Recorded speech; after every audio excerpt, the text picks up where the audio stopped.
پیارے امیر اہل سنت، میرا آپ سے سوال ہے کہ نیت ہوتی ہے کہ کھانے میں عیب نہ نکالے، کھانا ہی اچھا نہ بنا ہو تو اب کیا کرنا چاہیے؟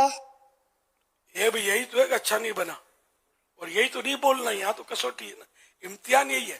اب اچھا ہو، خوشبو آتے ہی منہ میں پانی گرنے لگا، کھاؤں کھاؤں کر کے ٹوٹ پڑے، مزے کو مزہ آ گیا، پیٹ بھر گیا، دل نہیں بھرا، اتنا ٹھاس ٹھاس کے ڈالا، اب عیب لگانے بیٹھیں گے تو کیسے ہوئے گا؟ عیب تو تھا نہیں اس میں، تیکھا وہ تو اب بولا یار اتنی مرچی ڈال دی ہے، بہت تیکھا ہے، یہ عیب لگانا ہوا نا۔ پھر یہ انداز نہ بھی ہو لیکن بول دیا کہ یار بہت تیکھا کر دیا ہے، بہت تیکھا ہے، یہ تیکھا ہونا اس کا عیب تھا۔ اچھا پھر مزے کی بات ہے کہ یہ تیکھا ہونا آپ کے لیے عیب ہے، آپ کے چہرے کی کھال نازک ہے، جو مرچی برداشت نہیں کر رہی، یہ تو کھاتے ہی تیکھے میں تیکھا، ان سے کون پہنچے گا؟ ان کے لیے یہ زیادہ تیکھا ہونا خوبی ہے، ان کے لیے زیادہ تیکھا ہونا عیب ہے۔ یہ ان کا عیب سارے کھانے کو عیب دار کر دے، یہ کھانا ہی صحیح نہیں بنا، تیکھا ہے۔ یہاں بھی قابل غور ایک نکتہ ہے۔ تو بعض اوقات اس طرح کا ہوتا ہے کہ اپنے کو پسند نہیں آتا، ہم سمجھتے ہیں یہ غلط بن گیا ہے، اور ہوتا صحیح ہے۔ 100 آدمی پسند کر رہے ہوتے ہیں، خالی اپنا ہی منہ خراب ہوتا ہے۔ جس کو بخار آ گیا نا، اس کو منہ کڑوا ہو جاتا ہے، اس کو میٹھی چیز بھی کڑوی لگتی ہے۔ بلکہ ویسے ہی میں آپ کو تجربہ کر لینا، کبھی چائے پیے نا اور اس سے پہلے کوئی میٹھی چیز کھا لے، اب آپ کو چائے کڑوی لگے گی تو آپ بولے گے چائے کڑوی ہے، چائے کڑوی ہے۔ ارے میاں چائے کڑوی نہیں ہے، چائے میٹھی ہے، جناب کا منہ کڑوا ہے۔ جیسے حلوہ میٹھا ہے، جشن ولادت کی نیاز، شیرینی سب میٹھی میٹھی ہے نا، گوشت پاک کے عیسیٰ اسباب کے لڈو میٹھے میٹھے ہیں۔ اب کسی کا اگر منہ کڑوا ہو تو بول دے یہ کڑوا ہے، آپ نے بولے کہ تمہارا منہ کڑوا ہے، یہ تو میٹھا میٹھا ہے۔ ہمارے ایمان کو میٹھا کر دے گا، ایسا میٹھا ہے۔ کھانے میں عیب نکالنے کے تعلق سے فتح رضویہ شریف ایک بہت پیارا جزئیہ وہ عرض کرنا تھا، وہاں ایڈجسٹ کر دیجئے گا انشاءاللہ الکریم۔ یہ عیب لگانے کے تعلق سے بہت پیارا اور جامع، یہ فتح رضویہ جلد 21 میں امام اہل سنت امام احمد رضا خان رحمت اللہ علیہ فرماتے ہیں، فتح رضویہ جلد 21 میں ہے، کھانے میں عیب نکالنا اپنے گھر پر بھی نہ چاہیے، مکروہ ہو، خلاف سنت ہے، گھر میں بھی خلاف سنت ہے عیب نکالنا۔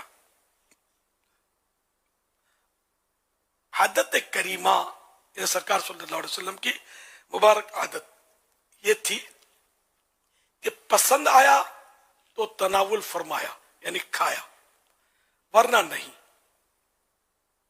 اور پرائے گھر یعنی دوسروں کے گھر جہاں مہمان ہوں ہے نا، اور پرائے گھر عیب نکالنا تو مسلمانوں کی دل شکنی ہے اور کمال حرص و بے مروتی پر دلیل ہے۔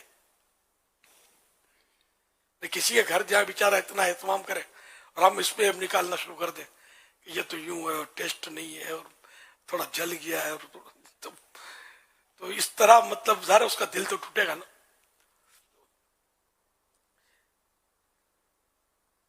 یعنی اس کی مثال دی اعلیٰ حضرت نے کہ گھی کم ہے یا مزے کا نہیں، یعنی ٹیسٹ ہی نہیں،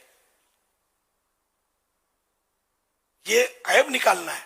اور اگر کوئی شے اس سے مضر ہے، کھانے والے کو نقصان دہ ہے، کھانے والے کے لیے نقصان دہ، اس سے نہ کھانے کے عذر کے لیے اس کا اظہار کیا، نہ کہ بطور تانو عیب۔ مثلا اس میں مرچ زائد ہے، میں اتنی مرچ کا عادی نہیں، تو یہ عیب نکالنا نہیں۔ یہاں جیسے کہ اب تیکھا بہت ہے، اب ایک یہ تو بول دیا کہ یار یہ بہت تیکھا ہے، یہ تو یعنی کہ جنرلی اسے اعلان کر دیا بہت تیکھا ہے۔ ایک ہی ہے، ایک یہ کہ یار میں تیکھا زیادہ مجھے موافق نہیں ہے، میری عادت نہیں ہے، یہ عیب نکالنا نہیں ہے۔ یہ بھی کب اس کی نوبت آئے گی؟ میزبان کے آپ مرکز ہیں، جیسے کہ جو اہم مہمان ہوتا نا، یہ میزبان کی نظر میں زیادہ ہوتا ہے، اور کھائیے اور لیجیے. اب یہ مجبور ہے. اب یہ مرچوں سے وہ موافق نہیں ہے. منہ میں جلن ہوتی ہے، بعض ہاتھوں میں جلن ہوتی ہے، بعض سینوں میں جلن، سینے میں جلن. کوئی السر کا مریض ہوتا ہے اس کو مرچ منع ہوتا ہے وغیرہ. اب ایسی کوئی صورت ہے تو وہ بول دے کہ یار اس میں مرچ زیادہ ہے میرے حساب سے، اور میں اتنی مرچیں مجھے چلتی نہیں ہے، موافق نہیں ہے. تو یہ عیب لگانا نہیں ہے کہ یہ اپنی مجبوری بیان کرنا ہے. یہ پوچھنے والے کو یوں بتا دیا جیسے، یا گھر کے میزبان نے یوں کیا تو اچھا. اب ہم جیسا بھی آزمائش میں تو ہوتا ہے کہ طرح طرح کی چیزیں، کبھی یہاں تو نہیں، باہر ملک میں جانے کا موقع مل جاتا ہے، یہاں کم، پاکستان میں. تو یہ کہ طرح طرح کی چیزیں یہ لوگ رکھتے ہیں. اب کوئی چیز موافق طبیعت کی ہوتی ہے، کوئی نہیں ہوتی. کسی میں دل کرتا ہے کھانے کو، کسی کو دل نہیں کرتی تو انڈر. اب یہ کیا کرتے ہیں میزبان، بعض اوقات تو بڑا ظلم کرتے ہیں. یہ ظلم ایک خوبصورت لفظ ہے، اس کا مطلب وہ ظلم نہیں جو مطلب حرام ہے. وہ یوں ظلم کرتے ہیں کہ یا تو ان کی طرف سے کوئی نمائندہ ہوتا ہے، یا خود خدمت کرتے ہیں اپنے زوم میں.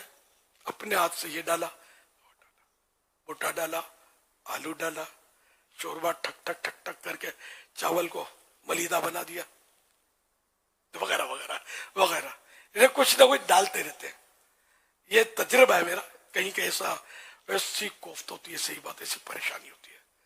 ابھی اپنے کو جیسے کہ یہ کھانا ہے، اب یہ مجبور کر رہا ہے کہ یہ کھاؤ، زبان سے نہیں بول رہا، ڈال دیا نا سے کہ اب کھاؤ. یہ یوں مطلب یہ کہ بہار شریعت میں لکھا ہے، احیاء العلوم میں بھی لکھا ہے کہ مہمان کے برتن میں خود اپنے ہاتھ سے نہ ڈالے، اس کو کہے کھائیے اور لیجیے، یہ اچھا لگتا ہے.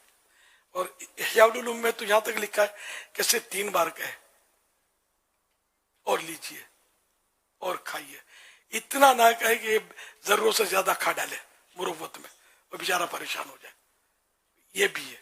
تو ہمارے یہاں آپ کے یہاں بھی کبھی مہمان آئے، کوئی وی آئی پی ہو، کوئی جیسے کوئی رکن شورا باز ہوتے ہیں، یا علاقے کا بڑی سطح کا ذمہ دار، یا داماد آ گیا تو سسر آ گیا، کوئی شخصیت وی آئی پی، تو ان کی آپ جان پر مت آ جانا، ان کے حوالے ہی ڈشیں رکھ دینا جو بھی اللہ نے دیا ہے. اب پھر یہ کہ 2-3 بار بول دینا کہ اور لیجیے نا، اور لیجیے نا، بس اتنا ہی ہے. تو یہ مطلب ہلکے پھلکے رہیں گے. ورنہ مجھے بہت تجربہ ہے کہ میں مطلب اتنا پریشان بعض اوقات ہوا ہوں کہ میں آپ کو بتا نہیں سکتا. نہیں کھایا جا رہا، اپنے کو پسند نہیں ایک چیز، اب بول بھی نہیں سکتا کہ مجھے پسند نہیں ہے. اب وہی اس نے بھر دی پلیٹ، اب میں کیا کروں، مجھے کھانا تو یہ تھا. چاول کی پرہیزی ہے، مثلا کسی کے آپ نے بریانی اور بھی مسالے دار ٹھوک دی، بیچارہ سینے کی جلن کی گولیاں کھا کھا کے یہ سوتا ہے، اور آپ نے تو یہ مسالے تو اب اس کو گولی بھی اثر نہیں کرے گی، اتنے ڈال دی، کرے کیا یار. تو آپ سمجھ گئے ہوں گے، میرا خیال ہے اللہ کرے سمجھ گئے ہوں. نہیں نا سمجھو کی تعداد معاشرے میں زیادہ دیکھی ہے میں نے. ان کے بیچارے یہ غریب لوگ کہاں وی آئی پی آتے ہوں گے یار، جنرل بات کر. لیکن خیر مدنی چینل کے ناظرین بھی سن ہی رہے ہوں گے، آپ بھی کبھی نہ کبھی تو ایسے بنیں گے کہ آپ کے یہاں بھی کوئی بڑے بڑے مہمان آئیں، تو انشاءاللہ میرے یہ مدنی پھول یاد رہیں گے، اللہ کرے گا تو. صلو علی الحبیب صلی اللہ علیہ محمد. تو یہ وہاں ایڈجسٹ کر دینا، یہاں عیب کا بیان ہوا تھا، خصوصاً اعلیٰ حضرت کا جو فتح رضویہ کا جزیہ ہے. لبیک انشاءاللہ. ماشاءاللہ اس میں بڑی پیاری رہنمائی فرمائی ہے. اس میں ساتھ ہی اگر یہ بھی ہو کہ بعض چیزیں اگر دستیاب نہ ہو تو وہ جو مانگنے کا بھی ایک جو رجحان ہوتا ہے، یار رائتا نہیں ہے، فلاں چیز نہیں ہے، اس طرح جو مانگنے کی جو عادت ہوتی ہے، اس بارے میں آپ کیا فرماتے ہیں؟ ارے بالکل نامناسب.